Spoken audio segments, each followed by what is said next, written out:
Hello, my dear students. Welcome to class of business communication. आज इस class में हम लोग डिस्कस करने जा रहे हैं टाइप्स ऑफ कम्युनिकेशन।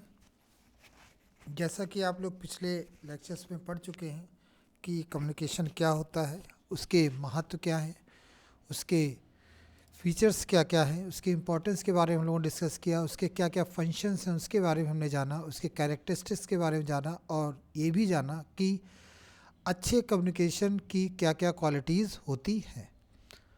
आज के इस सेगमेंट में हम लोग डिस्कस करेंगे कि टाइप्स ऑफ कम्युनिकेशन। तो टाइप्स ऑफ कम्युनिकेशन में जैसा कि आप ये बात जानते हैं कि चैनल एक इम्पॉर्टेंट पार्ट होता है जिसके ज़रिए कम्युनिकेशन फ्लो करता है। तो किस तरह के चैनल्स को हम यूज़ करते हैं उसके बारे में हम लोग आज जानने का प्रयास करेंगे। तो सबसे पहला जो है आपका on the basis of nature और स्ट्रक्चर और रिलेशनशिप, इसके आधार पे आपका कम्युनिकेशन कितने प्रकार का होता है। तो फॉर्मल और इनफॉर्मल, फिर इनको एक एक हम डिस्कस भी करेंगे, एक एक इनके टाइप्स के बारे में भी जानेंगे। On the basis of direction का मतलब हॉरिजॉन्टल, अपवर्ड, डाउनवर्ड, लेटरल और मल्टी डायरेक्शनल मतलब हर दिशा में 360 डिग्री। तो इसके बारे में हम लोग जानेंगे। और फिर आता है on the basis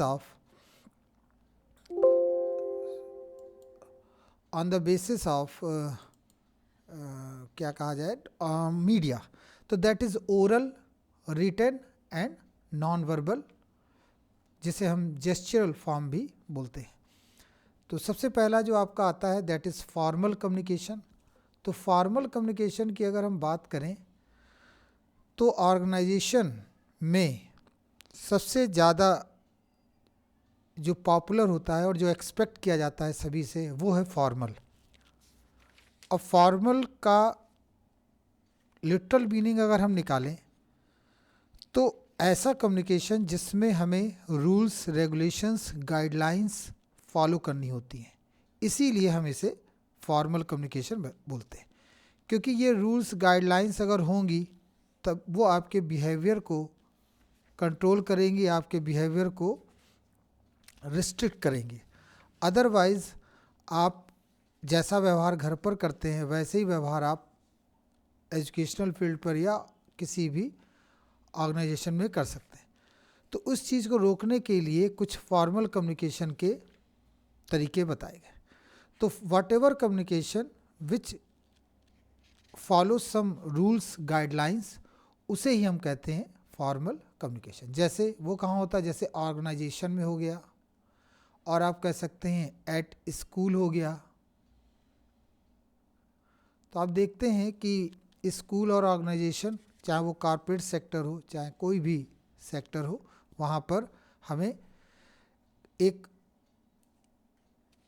fix guideline को फॉलो करना पड़ता है। सेकंड जो इसमें ऑप्शन है that is informal communication. Informal which make you ease, जो आपको बड़ा कंफर्ट रखता है, क्योंकि इसमें कोई भी रूल्स, रेगुलेशंस नहीं होते हैं। तो आप फ्रीली शब्दों को चुन सकते हैं, फ्रीली शब्दों को चुन के उनको बोल सकते हैं। जैसे आप फ्रेंड सर्कल में जब आपस में बात करते हैं तो उसमें आप थैंक यू या सॉरी जैसे शब्दों का प्रयोग नहीं करते हैं। क्यों? क्योंकि आप इनफॉर्मल वे में अपने फ्रेंड से बात करते हैं। तो ऐसा कम्युनिकेशन जो कि किसी भी गाइडलाइन, किसी रूल्स को फॉलो नहीं करता है या उसके लिए जनरली कोई गाइडलाइंस, रूल्स नहीं बनाए गए हैं, उनको ही हम इनफॉर्मल कम्युनिकेशन कहते हैं। अब जो सेकंड आपका आता है that is on the basis of direction. अब ये जो यहाँ पर डिस्कशन हो रहा है डाउनवर्ड, अपवर्ड, हॉरिजॉन्टल, डायगोनल, तो अगर हम पहली बात करें डाउनवर्ड कम्युनिकेशन की, तो डाउनवर्ड कम्युनिकेशन नाम से ही क्लियर है, ये तब किया जाएगा जब कम्युनिकेशन किधर हो, नीचे की ओर हो। किसी भी ऑर्गेनाइजेशन में जो कम्युनिकेशन का जो फ्लो वो किस दिशा में हो बच्चों, नीचे की ओर हो, डाउन की ओर हो, तो उसे हम बोलेंगे डाउनवर्ड कम्युनिकेशन। जैसे आप जानते हैं, इसका एग्जाम्पल क्या है, जैसा आप जानते हैं सुपीरियर, जो सुपीरियर होता है वो डायरेक्शन देता है किसको? सबॉर्डिनेट को, या जिसे हम कहते हैं दूसरे शब्दों में वर्कर। तो जाहिर सी बात है, जब सुपीरियर सबॉर्डिनेट को मतलब ऑर्डर देगा तो वो कैसा होगा? डाउनवर्ड कम्युनिकेशन ही होगा। और वास्तव में जो डाउनवर्ड कम्युनिकेशन होता है वो अथॉरिटी की वजह से होता है, क्योंकि मैनेजर को या बॉस को इतनी अथॉरिटी मिली है, तभी तो वो वर्कर और सबॉर्डिनेट से कह पाता है। तो हम ये कह सकते हैं कि डाउनवर्ड कम्युनिकेशन में हायर लेवल से लोअर लेवल की ओर कम्युनिकेशन मूव करता है, इसीलिए इसको हम डाउन स्ट्रीम कम्युनिकेशन भी कहते हैं। तो ये हाई हायरार्की लेवल में हाई पोस्ट से लो पोस्ट की ओर मूव करता है। जैसे हमने कहा मैनेजर देगा असिस्टेंट मैनेजर को, और असिस्टेंट मैनेजर देगा सुपरवाइज़र को, और सुपरवाइज़र देगा वर्कर को, जो भी इंस्ट्रक्शंस हैं, जो भी चीज़। तो इसको हम बोलते हैं डाउनवर्ड कम्युनिकेशन। होपफुली ये चीज़ आपको समझ में आ गई होगी। फिर, और ये बहुत ज़रूरी होता है, अगर हायरार्की नहीं है तो वहाँ डाउनवर्ड कम्युनिकेशन पॉसिबल ही नहीं होगा। सेकंड जो इम्पोर्टेंट आता है दैट इज़ अपवर्ड कम्युनिकेशन। ये अपवर्ड कम्युनिकेशन क्या है? ये भी ऑर्गेनाइजेशन में पाया जाता है, और इसमें डायरेक्शन से ही क्लियर है कि ये नीचे से ऊपर की ओर मूव करता है। कम्युनिकेशन कैसा? नीचे से ऊपर की ओर मूव करेगा। अब नीचे से ऊपर की ओर मूव करने के लिए अपवर्ड कम्युनिकेशन की अगर हम बात करें तो किसी तरह की कोई कंप्लेन होती है, किसी तरह की कोई प्रॉब्लम्स होती हैं वर्कर्स को, तो वर्कर्स अपने सुपीरियर मैनेजर्स को बोलते हैं, और फिर वो मैनेजर्स अपने सुपीरियर मैनेजिंग डायरेक्टर को बोलते हैं, फिर वाइस चेयरमैन, चेयरमैन और जनरल बॉडी, वहाँ तक वो बात जाती। तो ये कह सकते हैं कि यहाँ पर जो कम्युनिकेशन का तरीका होता है वो अपवर्ड होता है, अपवर्ड, ऊपर की ओर। और किस लिए किया जाता है? इसका मोटिव क्या है? मोटिव बहुत सिंपल सा, कि इसमें हमें अपनी परफॉर्मेंस और प्रॉब्लम्स के बारे में बताना होता है। एम्प्लॉय जो भी अपवर्ड कम्युनिकेशन करता है उसको 4 कैटेगरी में वो बांटता है, कि इन 4 कैटेगरी में वो अपवर्ड कम्युनिकेशन को प्रेफर करता है। क्यों? पहला, अपनी परफॉर्मेंस के बारे में उसको बताना हो, हिज परफॉर्मेंस एंड प्रॉब्लम्स, तो वो कम्युनिकेशन को अपवर्ड कम्युनिकेशन के माध्यम से ही वो संभव होगा। सेकंड जो है आपका वो है ऑर्गेनाइजेशनल की पॉलिसीज़ और प्रैक्टिसेस हैं, अगर उसे किसी तरह से नहीं समझ में आ रही हैं तो उसके लिए वो अपवर्ड कम्युनिकेशन की ओर मूव करेगा। और उसे किसी तरह की कोई आवश्यकता है, किसी तरह की कोई नीड है, तो अगर उसे कोई नीड है, चाहे वो मशीन को लेके हो, चाहे एटमॉस्फेयर को लेके हो, चाहे किसी टूल्स टेक्निक को लेके हो, तो अपनी नीड को भी फुलफ़िल करने के लिए वो अपवर्ड कम्युनिकेशन की ओर प्रेफर करता है। तो हम ये कह सकते हैं कि अपवर्ड कम्युनिकेशन में जनरली उन चीज़ों को रखा जाता है जो कंप्लेन के फॉर्म में होती हैं, और नीड के फॉर्म में होती हैं, परफॉर्मेंस के फॉर्म में होती हैं। जैसे हम कह सकते हैं कि ये सेल्स पर्सन है, उसने क्या परफॉर्म किया, क्या कितनी सेल उसने की, तो उस इंफॉर्मेशन को वो अपने सेल्स मैनेजर को देगा, क्योंकि सेल्स मैनेजर को उस इंफॉर्मेशन की ज़रूरत है। तो वहाँ पर कौन सा प्रेफर किया जाएगा? Upward communication. और अपवर्ड कम्युनिकेशन ज़रूरी क्यों होता है? इसलिए ज़रूरी होता है क्योंकि ये बिलोंगिंगनेस को शो करता है कि आप हमसे जुड़े हुए हैं। दूसरा, ये एक तरह का फीडबैक भी होता है। बहुत इंपॉर्टेंट बात है बच्चों, एक तरह का ये क्या होता है? फीडबैक भी होता है। अगर फीडबैक मूव करता है तो वो हमेशा through evaluate communication through feedback के जरिए भी होता है। अगर किसी तरह का कोई सजेशन है, अगर किसी तरह का कोई सजेशन है जो वर्कर अपने सुपीरियर को देना चाहता है, तो वो भी अपवर्ड कम्युनिकेशन के माध्यम से ही संभव है। हम ये कह सकते हैं कि अपवर्ड कम्युनिकेशन जो होता है वो एक तरह का लुब्रिकेंट मतलब का काम करता है और उस एटमॉस्फेयर को बहुत ही हारमोनियस बनाता है। और अपवर्ड कम्युनिकेशन एक तरह का डेमोक्रेटिक राइट भी प्रोवाइड करता है वर्कर को। नेक्स्ट आता है आपका हॉरिजेंटल कम्युनिकेशन। अगर हम हॉरिजेंटल कम्युनिकेशन की बात करें तो इसको हम लैटरल कम्युनिकेशन के दूसरे नाम से भी जानते हैं। इसको हम लैटरल कम्युनिकेशन भी कहते हैं। तो लैटरल हो या हॉरिजेंटल हो, एक ही चीज़ है। इस लैटरल कम्युनिकेशन में सेम पावर के, सेम अथॉरिटी के अलग अलग डिपार्टमेंट के बॉस या जो मैनेजर्स होते हैं वो आपस में बात करते हैं।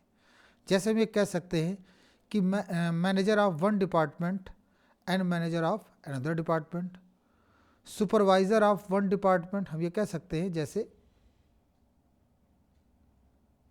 Supervisor of one department, supervisor of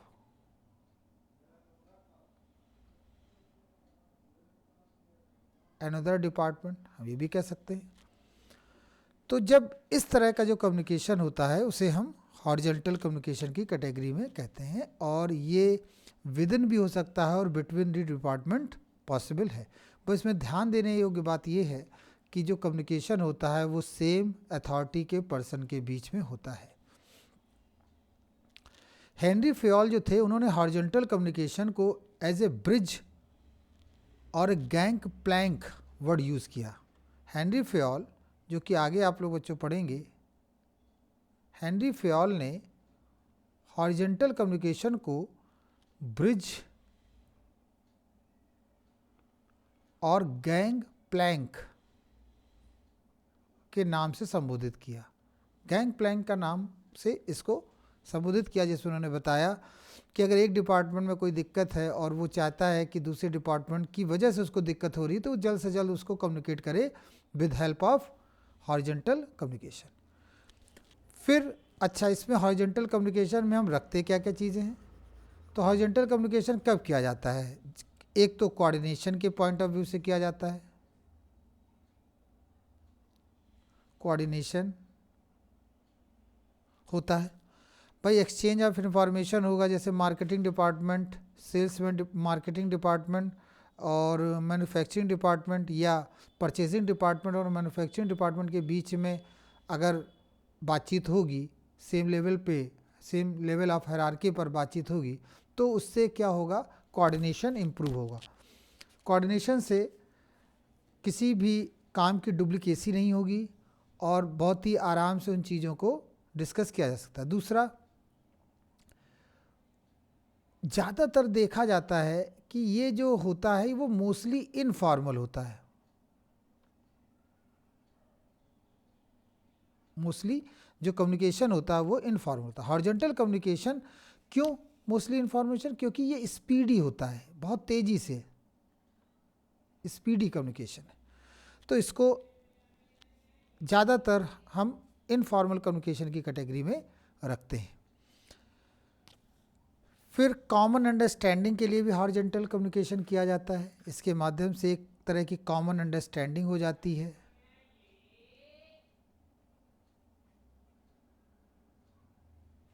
common understanding के लिए भी हम हॉरिजॉन्टल कम्युनिकेशन को प्रेफर करते हैं। हॉरिजॉन्टल कम्युनिकेशन में आप इसकी कुछ इम्पॉर्टेंस क्या है? जैसे प्रॉब्लम सॉल्व करना हो उसमें कम्युनिकेशन ज़रूरी होगा, स्पीड होती है, इनफॉर्मल नेचर में होता है और कई इसके बहुत से फ़ायदे हैं। फिर आता है आपका डायगोनल कम्युनिकेशन। डायगोनल कम्युनिकेशन को, उसको आप अगर हम लिटरली डायग्राम से आपको समझाएं तो जो डायगोनल कम्युनिकेशन होता है वो इस प्रकार का है। ये ए है और हमने इसको इस तरह से डिफाइन कर लिया। इधर हमने लिखा बी, फिर सी, फिर डी, और इस साइड में लिखा ई, फिर एफ और फिर जी। तो तो अगर बी जो है या डी जो है वो सीधे बात कम्युनिकेट करता है ई से, तो इस तरह के कम्युनिकेशन को हम डायगोनल कम्युनिकेशन कहते हैं। तो between D and F the communication occurs between D and F is a diagonal communication. Diagonal communication जो होता है ये फ्रिक्वेंटली नहीं होता है, जबकि अपवर्ड और डाउनवर्ड कम्युनिकेशन कैसा होगा, फ्रिक्वेंटली होगा। इसकी जब जरूरत पड़ेगी तभी होगा, और ये वर्बल और रिटन फॉर्म में संभव है, ये दोनों ही फॉर्म में हो सकता है। जैसे हम वर्बल में चले जाएं तो telephone, conference meeting, oral report, इन सब के रूप में, वर्बल के रूप में हम बातों को रख सकते हैं, और रिटन फॉर्म में भी हम डायगोनल कम्युनिकेशन कर सकते हैं। डायगोनल कम्युनिकेशन डिसीजन लेने में काफ़ी हेल्पफुल रहता है, और चूंकि ये भी स्पीड के ही फॉर्म में होगा, स्पीडी इन नेचर होता है और फ्रिक्वेंटली नहीं होता है। फिर आता है मल्टी डायरेक्शनल। अगर हम मल्टी डायरेक्शनल कम्युनिकेशन की बात करें तो इसमें कम्युनिकेशन सभी दिशाओं में संभव होता है। कैसे, आइए इसको भी समझ लेते हैं। देखिए, जैसे एक ये वर्कर है, हमने डायग्राम से इसको समझेंगे तो बहुत अच्छी तरह से क्लियर होगा।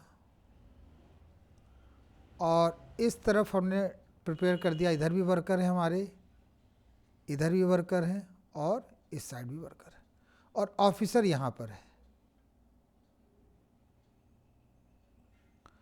तो ये वर्कर 1 हो गया, ये वर्कर 2 हो गया, ये वर्कर 3 हो गया, ये वर्कर 4 हो गया। तो इसमें आप देख सकते हैं कि जो ऑफिसर कम्युनिकेट कर रहा है सभी वर्कर को, वो 360 डिग्री एंगल पर कम्युनिकेट कर रहा है। जहां पर एनवायरनमेंट बहुत ज़्यादा डेमोक्रेटिक होता है,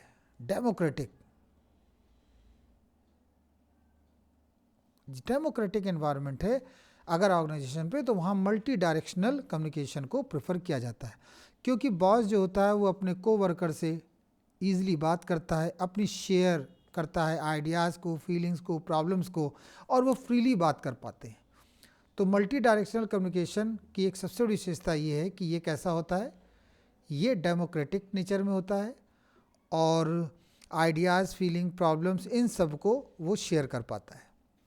जैसे इंडस्ट्रियल डेमोक्रेसी, अगर हम इंडस्ट्रियल डेमोक्रेसी की बात करें तो उसमें जो कम्युनिकेशन होता है वो मल्टी डायरेक्शनल कम्युनिकेशन होता है। अब जो एक बात आ जाती है आपके नेक्स्ट कम्युनिकेशन में, जिसको हमने बताया oral communication on the basis of media. तो ओरल और वर्बल आप जानते हैं ये दोनों एक ही टर्म्स हैं। हम जो कुछ भी मैसेज बोलें वो स्पोकन वर्ड में बोलें। अगर हम स्पोकन मतलब शब्दों का प्रयोग करते हुए स्पोकन फॉर्म में बोल रहे हैं, स्पोकन वर्ड्स के फॉर्म में बोल रहे हैं, तो उसे हम नाम दे देंगे ओरल या वर्बल कम्युनिकेशन। और ज़्यादातर जो ऑर्गेनाइजेशन में जो चीज़ें डील होती हैं वो आप जानते हैं वर्बल या स्पोकन फॉर्म में ही ज़्यादा कम्युनिकेट होती हैं। वास्तव में oral communication face to face communication के लिए बहुत ज़रूरी है, और इसमें हम डायरेक्ट टॉक करते हैं, डायरेक्ट बातचीत कर लेते हैं, स्पीकर और लिसनर के बीच में डायरेक्ट बात हो जाती है। और चूंकि वो फिज़िकली प्रेजेंट होते हैं एक सेम जगह पर, तो वो कम्युनिकेशन काफ़ी इफ़ेक्टिव हो जाता है। और इसमें हम जो रिज़ल्ट है, वो फीडबैक है, वो भी ईज़िली हम प्राप्त कर लेते हैं। फिर इसी के टाइप में एक दूसरा टाइप आता है आपका रिटन कम्युनिकेशन। रिटन, जैसा कि आप जानते हैं, रिटन कम्युनिकेशन में हम शब्दों को बोलते नहीं हैं, उसको किसी चैनल में, किसी माध्यम से हम रिटन फॉर्म में प्रस्तुत करते हैं। रिटन फॉर्म में जो भी डॉक्यूमेंट आप प्रेजेंट करते हैं वो एक एविडेंस के रूप में स्टोर हो जाता है, एक एविडेंस के रूप में प्रेफर किया जाता है।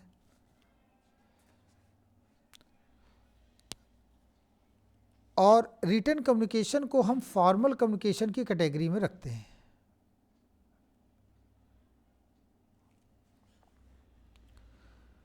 और हम ये भी जानते हैं ये बेस्ट और रिलायबल वे है कम्युनिकेशन का। आप देखिए, ऑर्गेनाइजेशन में अगर सूचना बहुत से लोगों को देनी है और हम ये चाहते हैं कि वो सूचना इम्पॉर्टेंट है और उस सूचना में किसी तरह का कोई चेंजेस ना हो, तो इसके लिए ज़रूरी है कि वो रिटर्न फॉर्म में होना चाहिए।